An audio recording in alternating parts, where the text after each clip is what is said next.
We'll talk about the media, immigration, what the system actually wants. Monica Paige is here with a report from the White House, Senator Ron Johnson, all that and more coming up on I'm Right.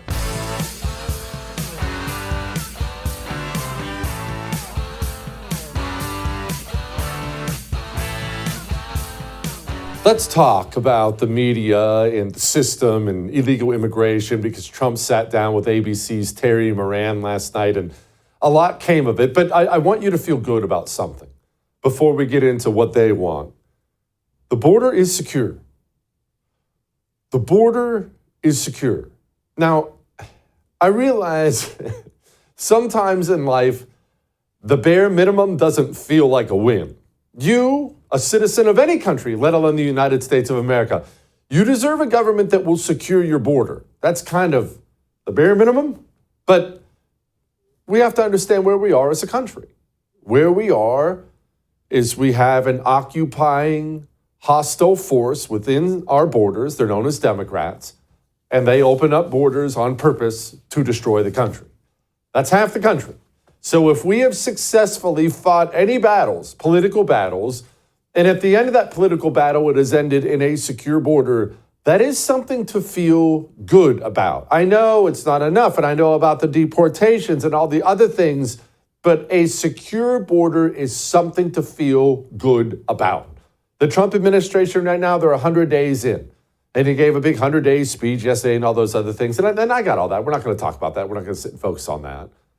But no matter what you think about the economy or tariffs or the judges or anything else going on, a secure border is a big win. And it's a win we did not have for 4 years. For 4 years, you and I had to sit there helplessly and just watch on the television set as barbarians by the million came pouring into our country with nothing we could do about it. We got mad, we got off the couch, we went and voted in Donald Trump, and now the border got secured. Feel good about that.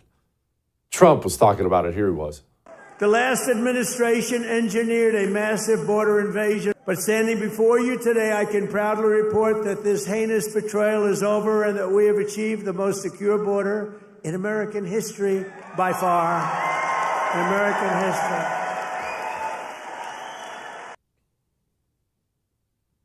Most secure border in American history. So why don't they want that? Normal people will have such a hard time understanding why. What's the goal? And if you pay attention to the news at all, and obviously you do, otherwise you wouldn't be watching I'm Right Here. Why is this like a Western civilization thing? In the UK, wake up every day and you see their stupid PM talking on the news about how they need more, how native Brits need to shut up. Germany, same thing. How many years have we watched Germany be invaded? France, same thing. The Catholic churches are being burnt down. The mosques are being built. Canada, same thing. What is happening? Why do all these Western civilization countries seem to be on the exact same import barbarians program? I don't get it. I don't understand. Let me explain. First, this is going to be hard to accept for the normies out there. You need to set aside your morality when you're trying to figure out what they're doing. And I say that because they don't share your morality at all. They know how to pretend to. They know how to pretend to share your heart and share your concerns, but they don't share your morality at all. And here's what they'll do. Here's how they sell this to you.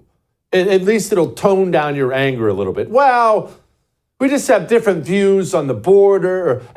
Shouldn't everybody get to enjoy America? We're a nation of immigrants. It's a melting pot. They use these terms not because they believe them or care about them at all. They think you do.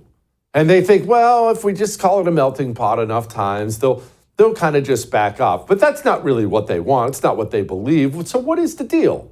Same thing here. America's Democrats, the UK's Labour Party, over and over. Why are they all doing the exact same thing? Well, it's quite simple, actually. You need to look at the world the way they look at the world. So just picture the world. Now, here's how they look at it. For one, the concept of country, of nations. America means absolutely nothing to these people. It means nothing. If you don't get that point, you honestly should turn off the television right now because nothing else will ever make sense to you. That feeling you get when you're at, it's baseball season, when you're at a baseball game, high school, college, maybe even pro, and you put your hand over your heart as they hit the land of the free and the national anthem, and you just get that moment. You still get it, don't you?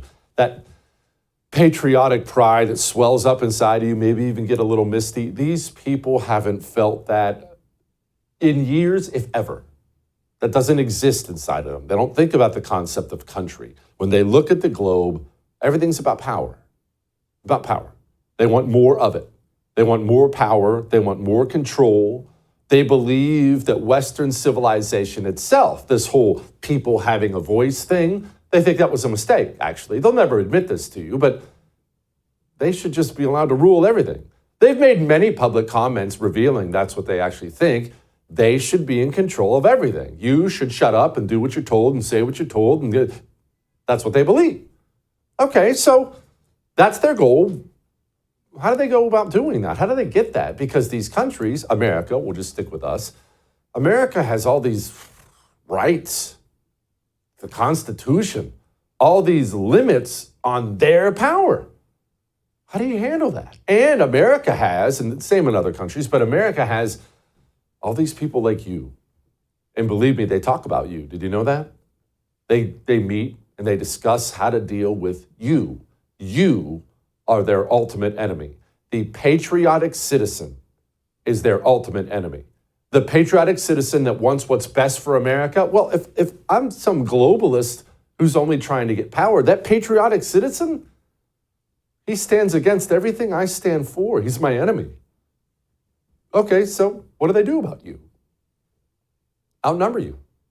That's all. You see, the problem is you have power. You do. You know that? You have an incredible amount of power, more than you think you do. The ability to vote, not just federal elections. Maybe that makes you feel small because there's millions of people who do it. State elections, local elections. Almost nobody shows up for local elections. You have an incredible amount of power in your own community. Do you use it, by the way? Anyway, you have incredible amounts of power. They know that. They find a way to take it away from you. And the easiest way to do that is the mass importation of foreigners.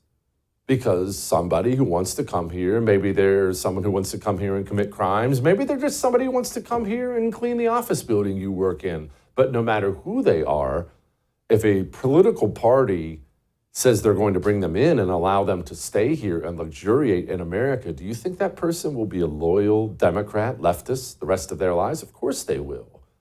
A foreigner can be bought. A foreigner's loyalty can be bought on the cheap. You're expensive. You want things. You want the government to do things, secure your border and things like that. Foreigner doesn't demand these things.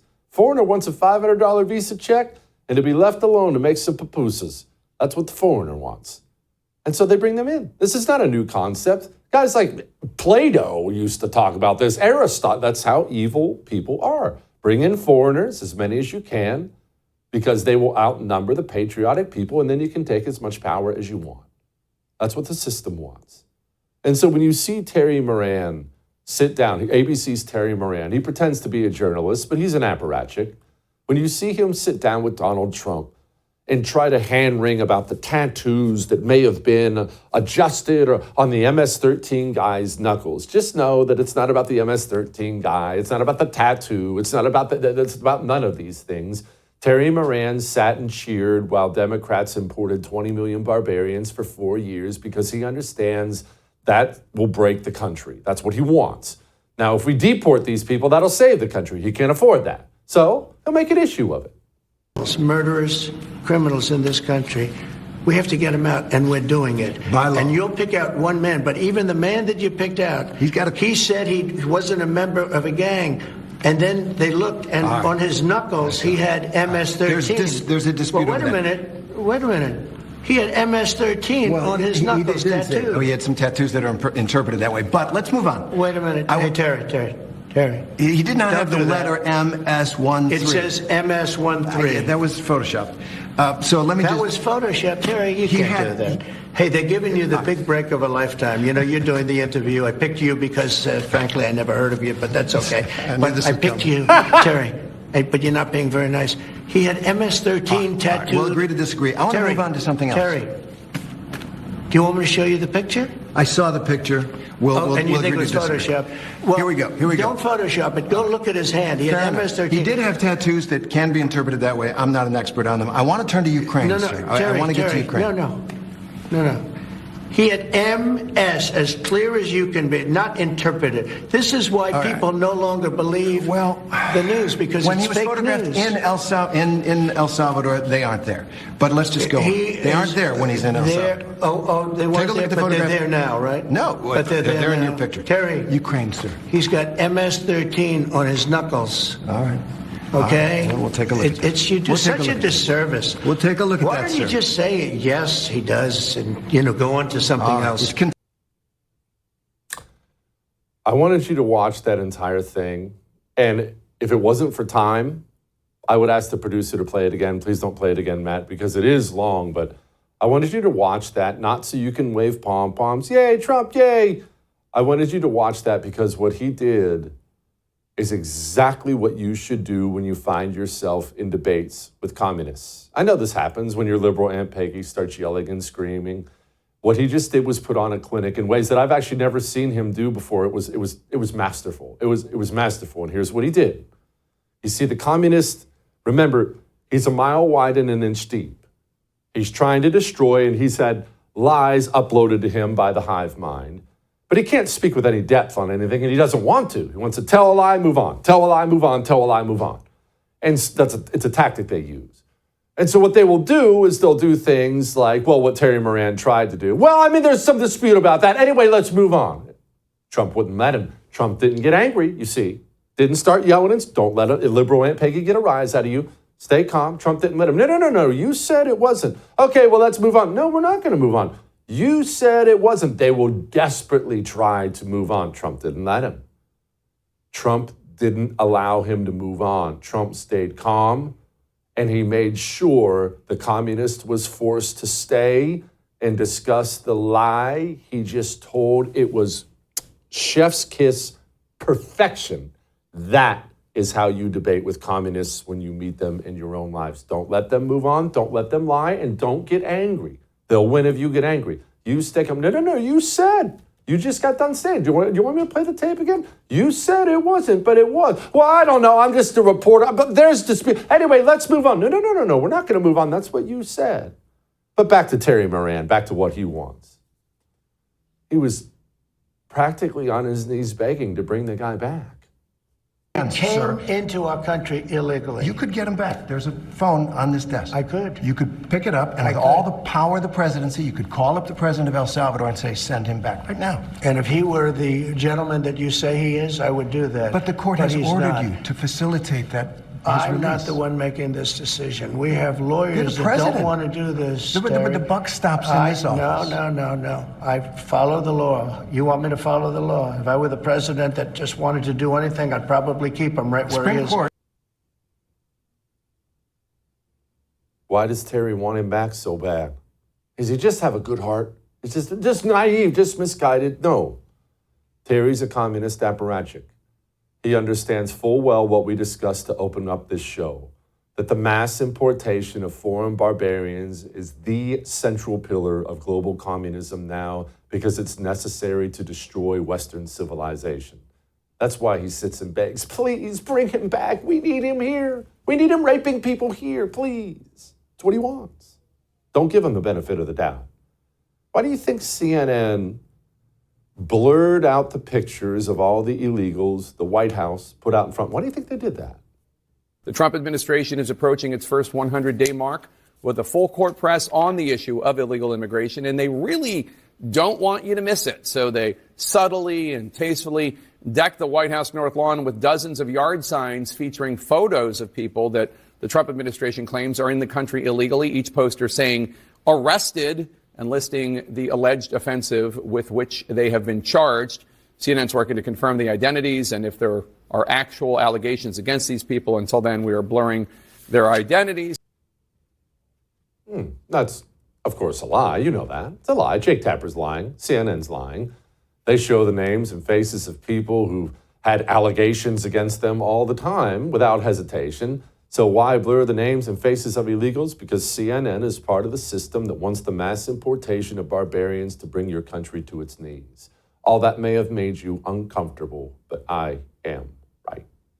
We have an incredible show for you tonight. We'll talk to Monica Paige about, maybe we'll ask her about the signs and other things. Let me ask you, how did you sleep last night? I slept good. I sleep good every night.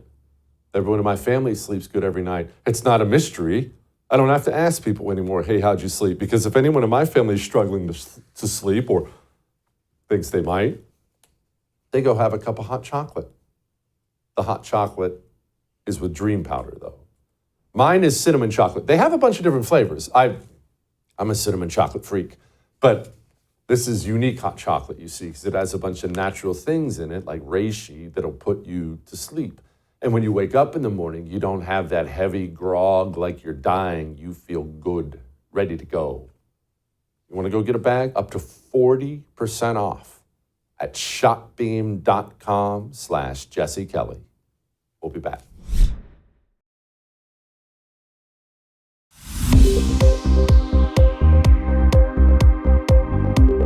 You think Vladimir Putin wants peace?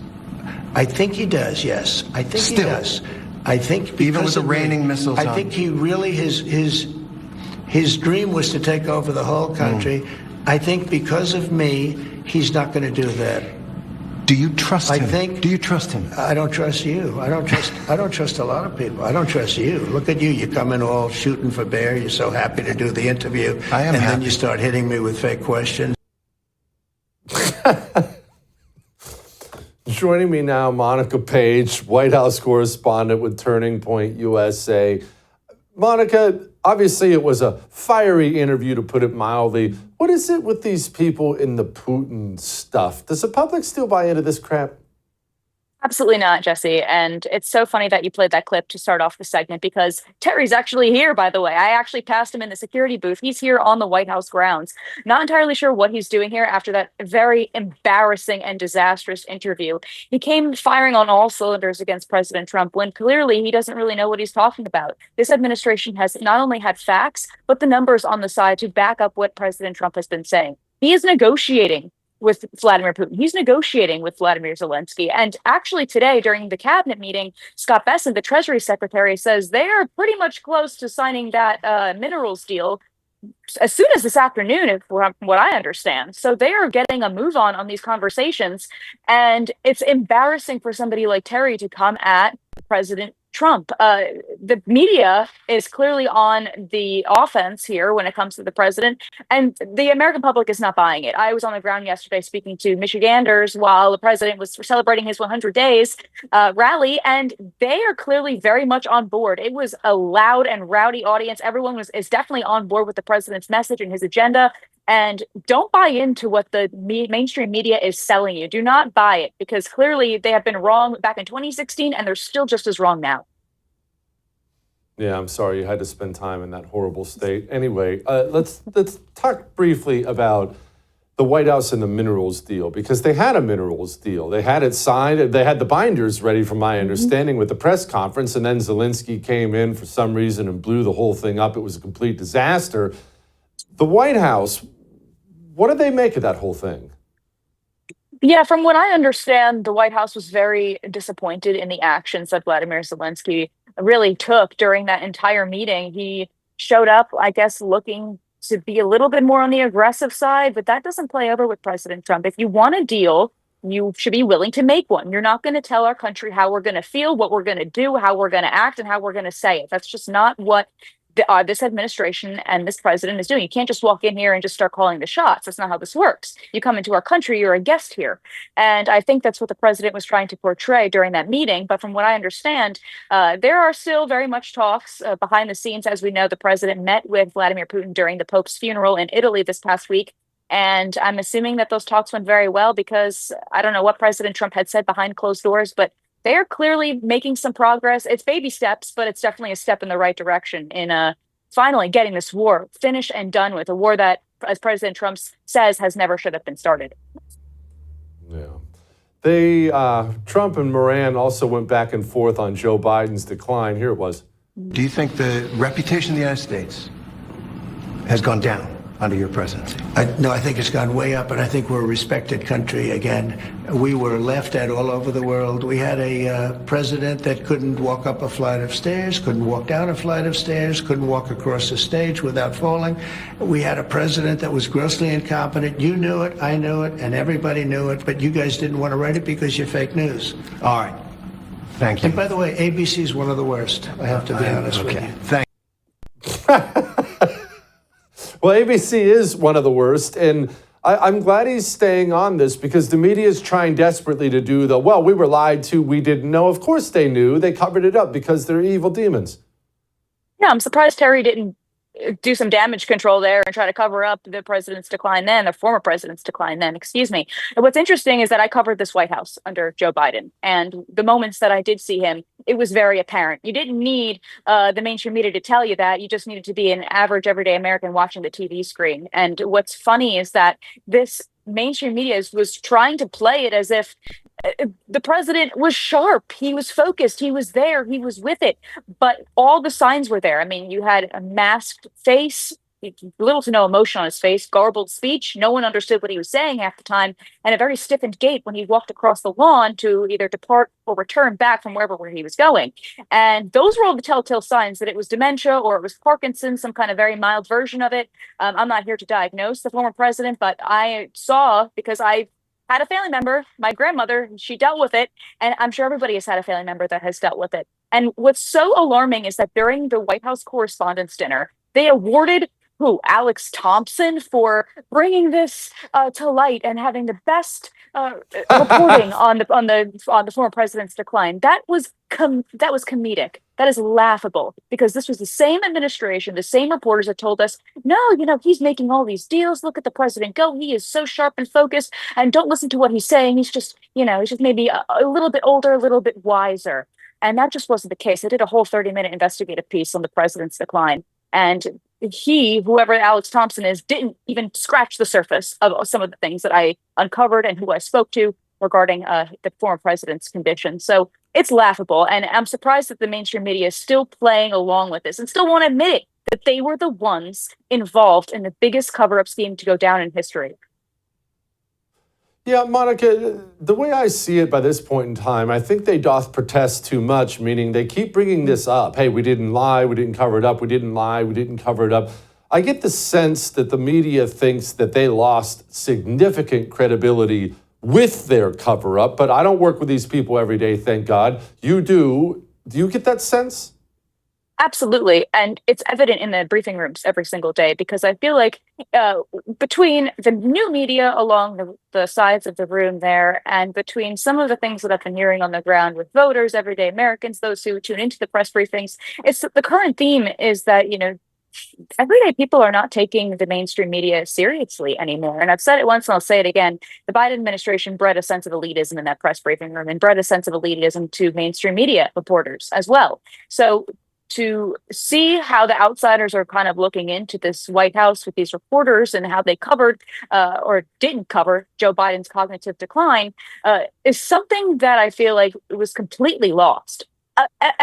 Nobody trusts the mainstream media anymore. And that's really the sense that I get. And that's why these mainstream outlets are dying out. More people are tuning into you. They're tuning into other people who have podcast shows, Megyn Kelly, you name it, Turning Point USA shows, Charlie Kirk, all doing fantastic job in bringing the truth, because you can't hide the truth. There's only so much you can hide from the American people until things don't start adding up. And that's what happened with Joe Biden. Yeah, thank God it did. Monica, appreciate you. Come back soon. All right. The budget process, look, I'm going to go ahead and give it away here. It's not going well. It looks like it's going to be a big, ugly, bloated, fat disaster, but we'll talk to Senator Ron Johnson about what's happening in a moment. Before we talk to him, let me talk to you about the reason your knees hurt, the reason your back hurts at the end of the day, your feet are tired. You need shoes, better shoes. Gravity Defier is there for you. G-Defy. It's there for you. Why? It has this special shock absorption. And what it does is it takes the pressure off your knees, takes the pressure off your feet, off of your back, off of your hips. The shoe absorbs the pressure. So at the end of the day, your body feels good, fresh, not worn out like it's been beaten to death all day long. You want a big fat discount on this? Here's what you have to do. You have to text Jesse to 9188. Text Jesse to 9188. That gets you a big fat discount. We'll be back.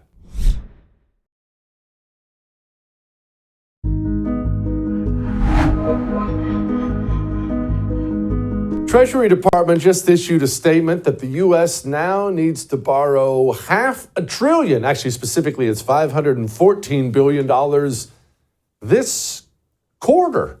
So I did go to community college, but that tells me we need to do that 3 more times for 1 year. That's a 320% increase on its previous estimate. In case you're wondering about the debt, joining me now, a great senator from the state of Wisconsin, Senator Ron Johnson's here to discuss that, amongst other things. Okay, Senator, why are we borrowing so much money? Because we're spending so much money. And we're spending money that we don't have. We're spending more money than we take in through tax revenue. So we're running these enormous deficits. And unfortunately, the public is not outraged by it. And as a result, very few people here in Washington, D.C. are concerned about it as well. They're just whistling by the graveyard. I'm one of the few that's not. Okay, so how do we make the public make the connection between inflation, which everyone's mad about inflation? Everybody, it was one of the drivers of people in the election, but they're okay with spending. They're okay with the trillion here. They're okay with 500 billion there. But then the next moment, they're complaining about the grocery prices. How do American people not make this connection? Well, first of all, we don't educate the American public. We don't educate them in economics or really our form of government. And so they're largely uninformed. But it's pretty obvious to me, inflation's pretty easy to define. It's too many dollars chasing too few goods. So when you're spending massive amounts of dollars we don't have, the only way to spend that money is you print them. And so you create more dollars chasing too few goods. That's what sparked 40-year high inflations. We went on this massive spending spree under COVID. We went from $4.4 trillion to $6.5 trillion next year. We've averaged $6.5 trillion over the last 5 years. And you've heard me say this, no family, if they had an illness and they had to borrow $50,000 to pay for medical bills, if that family member got well, would keep borrowing $50,000 and spend at that level. That's exactly what we've done, which is why I continue to insist that we return to a reasonable pre-pandemic spending level. But unfortunately, the big, beautiful bill reconciliation process is not resulting, from what I can see, in returning to a pre-pandemic level, because once you start spending money, there are constituencies for that free federal money, and everybody's afraid, well, you can't cut that, you can't cut that, you can't cut that.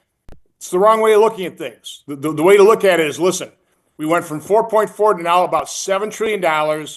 Let's set spending levels at a reasonable baseline based on pre-pandemic levels. I've given people options somewhere between $5.5 and $6.5 trillion. $6.5 trillion ought to be our maximum amount. We should spend no more than $6.5 trillion in fiscal year 2026. Okay, so where is all this budget reconciliation process? Because I feel like you and I had this conversation a friggin' month ago when we were working on the Senate portion and the House portion, and they're trying to where are we on all this? Are we going to have a bill by close of business? Where are we?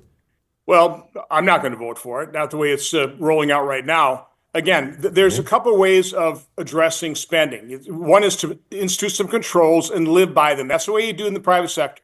In the private sector, if my manager said, if I told them, listen, you can increase your budgets based on inflation and the number of customers you serve, I'm okay with that. But I come back 5 years later and those budgets are 5 or 10 or 20% higher than that.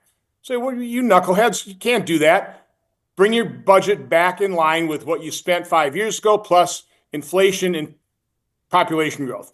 That's what the $5.5 to $6.5 trillion level is, depending on which year outlay you're looking at. What's happening here in Washington, D.C. is they accept the $7 trillion. They look at all these programs, and they say, well, we can't touch that, can't touch that, can't touch that. Oh, that one, we can tweak that one a little bit. So they tweak it. They go to CBO, they get a score. And then they come back from CBO, they do the arithmetic exercise and go, okay, we've tweaked about 4 or 5 different programs and we've saved X. So that's as good as we can do. And we don't have the votes for it. Quite honestly, because we're not getting leadership from President Trump on this, and we're really not getting leadership from either the speaker or, listen, I think the majority leader in the Senate, John Thune, has been totally behind my budget review panel, which would look at the budget line by line. That's what we have to do. We have to do the work. And by the way, Elon Musk showed us how to do it with Doge. That's what he's doing. He's looking at individual expenditures and contracts, and he's exposing how grotesque the spending is, how we're spending taxpayer dollars or borrowed dollars on things that the American people don't support, that we shouldn't be spending money on. But if you're not willing to do that work and go through that level of detail, you end up with where we're at. We're $7 trillion, and maybe we can shave $100 or $150 billion a year off of that and be at $6.85 trillion. I mean, it's just completely unacceptable. That's why I'm speaking out right now. I'm putting people on notice. I'm not voting for that. What you ought to do is go to a multi-step process. Again, get the president the money he needs to secure the border. I would just extend the current tax law. It's a mess. I hate it. It's too complex. But let's prevent a massive automatic tax increase, which, by the way, was the blunder of the 2017 tax law. We allowed it to automatically expire. That's stupid. We shouldn't have allowed it to do, but that's what we're facing. So correct that mistake. And we can do that simply. A one sentence bill. Extend current tax law. Take a massive tax increase off the table. Then let's get down and let's do the hard work, line by line. Let's figure out how to return to a pre-pandemic level. Let's set processes in place so we can do it again. We've never had a process to limit government spending. We don't have a balanced budget requirement.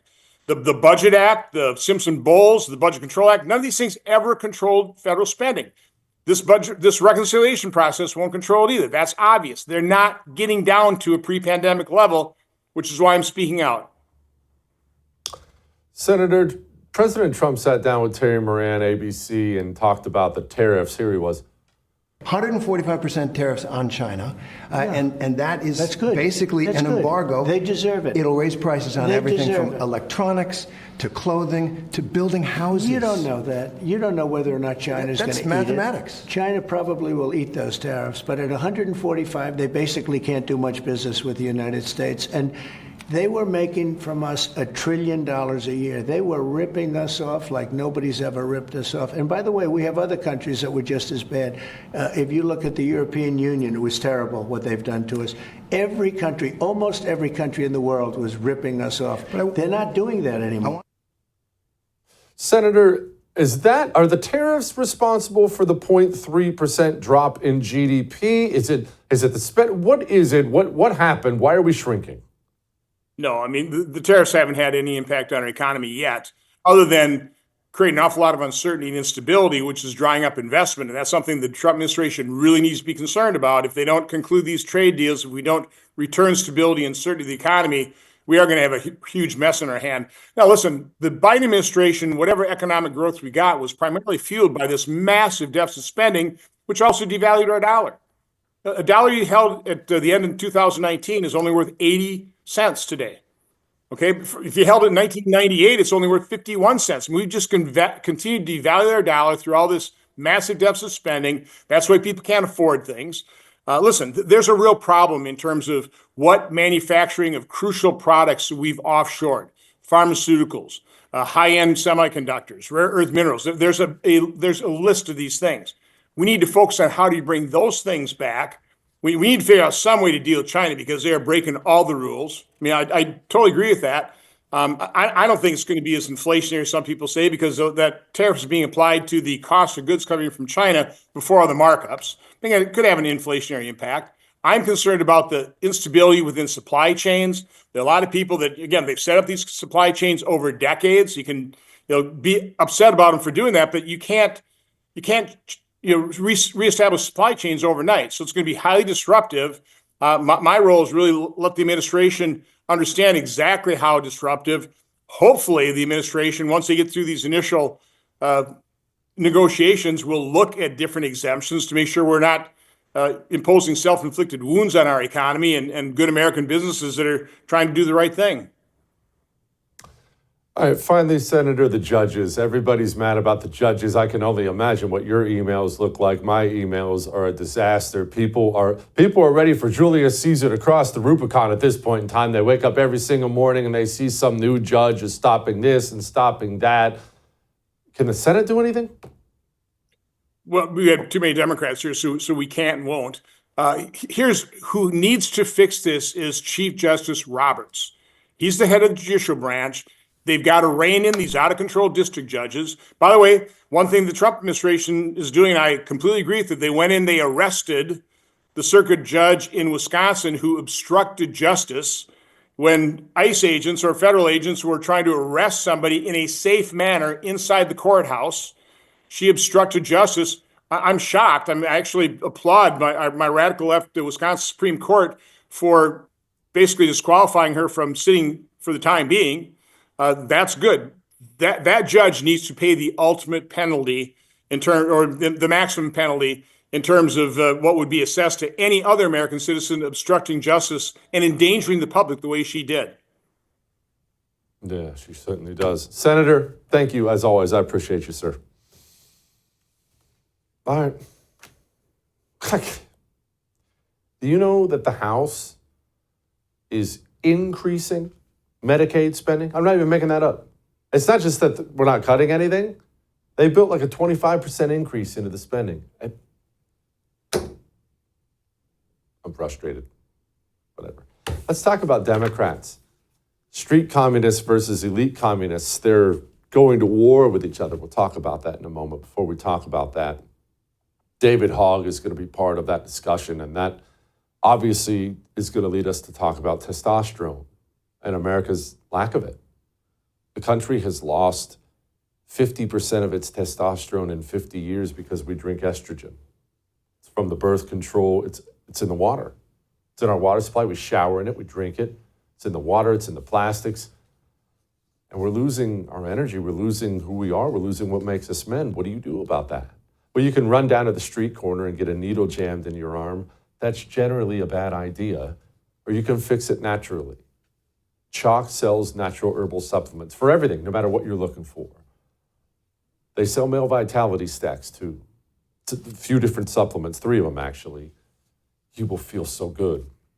It's not like you need to just take it and kind of cross your fingers. Go get your levels checked. But you won't even need to do that. You'll feel so good. You want a big fat discount? A huge one? Go get a subscription at chalk.com/JesseTV. We'll be back.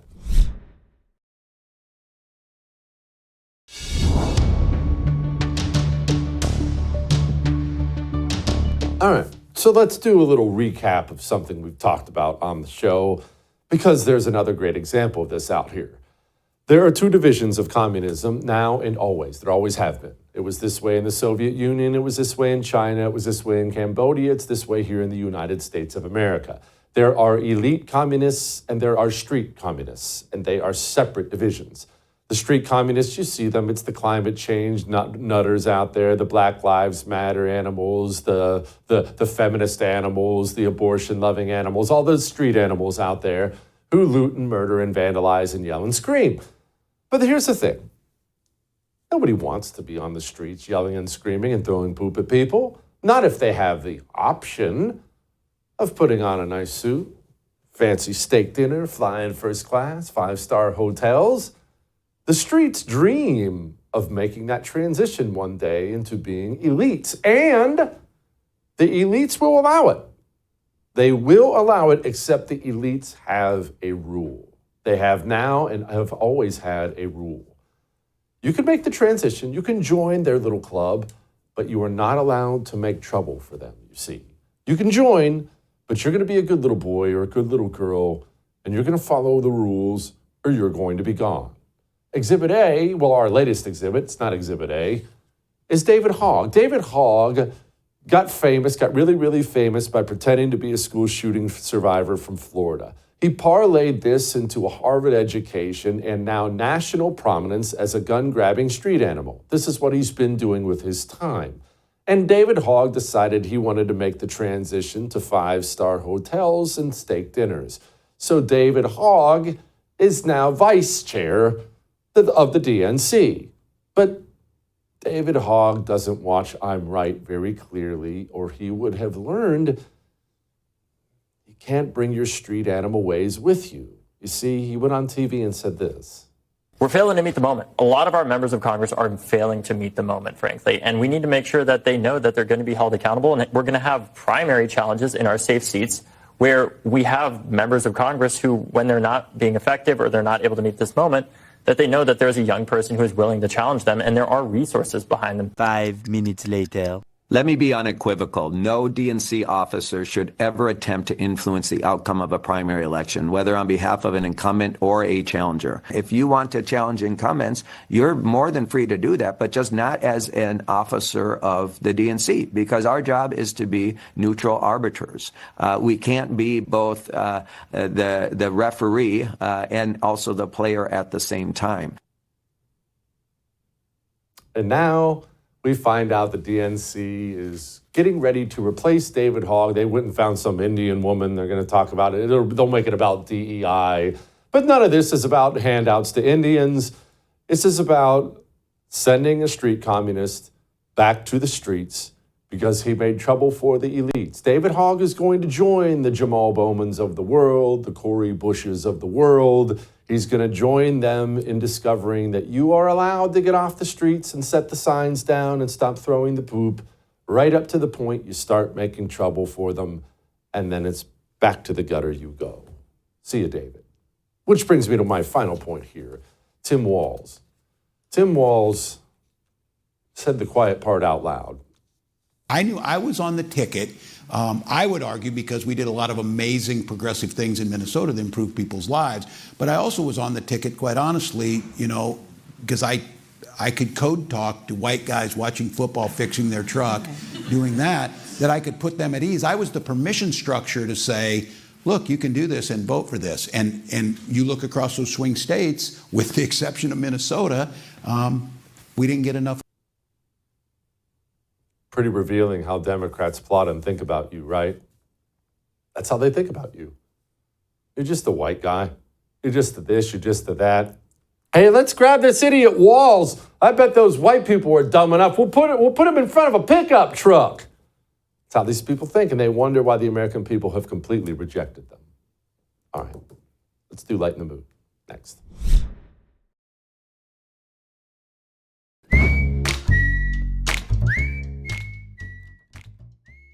All right, it is time to lighten the mood. And look, there are two things. Well, there's one thing I love and something else that I liked. You know I love Red Lobster. I can't help it. Since I was a child, that was always just wonderful to me. We didn't go out to eat much, but when we did, we used to beg for Red Lobster. Beg for it. And now that I'm older, I have one that's pretty close to the studio here. When I can, I go. I just ate there last Friday with my son. I love it. I can't help it. So I love Red Lobster. And I liked Anthony Bourdain. I don't want to act like I was a big Anthony Bourdain fan, but I liked him. I always thought, wow, that's a pretty cool gig. Dude bounces around the world eating delicious food. Looked pretty cool. Well, there's this dude named Jonathan Kite. He impersonated Anthony Bourdain and ate at Red Lobster. Welcome to America's landlocked love letter to suburban seafood, Red Lobster, where Atlantis meets elastic pants, deep sea meets deep fryer, and everyone's finding Nemo. Delicious. It's high calories on the high seas. Once upon a time, Odysseus had to wrestle mythical monsters before savoring a bounty this sacred. Today, your biggest battle is staying awake after succumbing to the siren song of the Cheddar Bay biscuits. Warm, golden seductresses whose buttery whispers could lull Poseidon himself into a carb-induced coma. Then there's Lobsterfest, the annual crustacean bloodbath, Red Lobster's Red Wedding. For a few hallowed weeks, every lobster within driving distance is dragged from the deep, sacrificed to Dionysus, and crammed into more dishes than Elon Musk has offspring. And of course, the tank, a sadistic petting zoo where doomed lobsters live out their final hours like reality show contestants awaiting elimination. This is tank-to-table dining, part Hunger Games, part Deadliest Catch. Shell-shackled gladiators silently await broiled oblivion, each hoping the odds are ever in their flavor. You come to Red Lobster because it reminds you of a time when tying a plastic bib felt like fine dining. And somehow, it still does. Well done, sir. I'll see you tomorrow. I would thank you for coming to my YouTube channel, but I know how brilliant it is, and I know you love it here. So subscribe and watch. We're going to start really ramping things up and putting some funny stuff, some interesting stuff out there, some collaborations. Either way, my YouTube channel is officially the place to be. So stick around.